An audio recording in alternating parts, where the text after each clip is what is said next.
जय श्री कृष्ण। राधे राधे। कार्तिक महात्म्य 23वां अध्याय। धर्मदत्त बोला, हे पार्षदों, भगवान विष्णु के दो श्रेष्ठ पार्षद जय और विजय भी हुए हैं। उन दोनों ने ऐसा क्या पुण्य किया था जो वे विष्णु भगवान को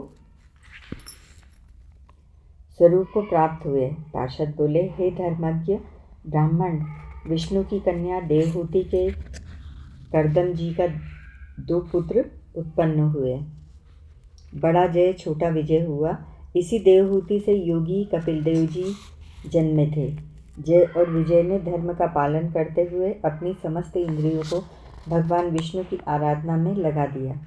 उनकी भक्ति से प्रसन्न होकर भगवान विष्णु ने उनको दर्शन दिया।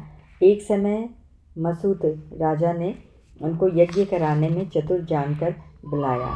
उन दोनों ने वहां जाकर मसूत राजा का यज्ञ विधि पूर्वक पूर्ण कराया। तब राजा ने इनको बहुत सा धन दिया, जिसे लेकर वे अपने आश्रम को लौट आए। अपने आश्रम में आकर उस धन को आपस में बांटने लगे।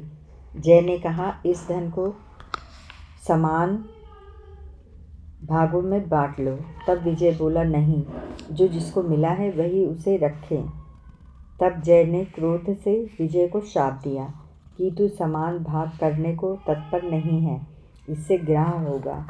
तब विजय ने भी जय को शाप देते हुए कहा, तूने मदांध होकर मुझे शाप दिया, इससे तू हाथी होगा। तब वे दोनों आपस में श्रापों से दुखी होकर भगवान का पूजन करके शाप से निवृत्त होने की प्रार्थना करने लगे।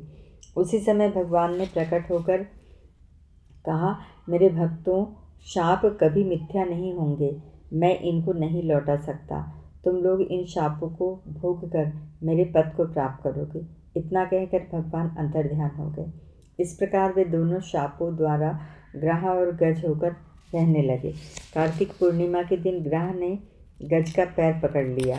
ग्रह से मुक्त होने का जब गज को कोई मार्ग न मिला तो उसने आर्त होकर भगवान श्रीहरि को पुकारा और भक्त की पुकार सुनकर भगवान प्रकट हुए। तब उन्होंने अपने चक्र से ग्रह का मस्तक काट डाला। भगवान ने उन दोनों को शाप से मुक्ति दी और अपने साथ उनको बैकुंठ ले गए। तभी से यह क्षेत्र हरि क्षेत्र हो गया और चक्र लगने के कारण यहाँ के पत्थरों पर चिन्ह हो गए हैं। हे द्विज, वे ही जय और विजय भगवान के परम प्रिय पार्षद हैं। यदि तू भी भगवान की भक्ति चाहता है तो अपनी संपूर्ण इंद्रियों से भगवान श्रीहरि की आराधना कर और समदर्शी बन। सदैव प्रातः स्नान कर, एकादशी व्रत और तुलसी की सेवा कर, गौ ब्राह्मण तथा वैष्णवों का पालन कर, तुझे भी विष्णु पद प्राप्त होगा। इतना कहकर वे पार्षद उस कलिया को लेकर विष्णु लोक चले गए। धर्मदत्त ने भी जीवन पर्यंत उन पार्षदों के बताए अनुसार ही भगवान विष्णु की आराधना की और इस लोक के समस्त सुखों को भोगकर अंत में वह अपनी दोनों स्त्रियों सहित बैकुंठ को गया।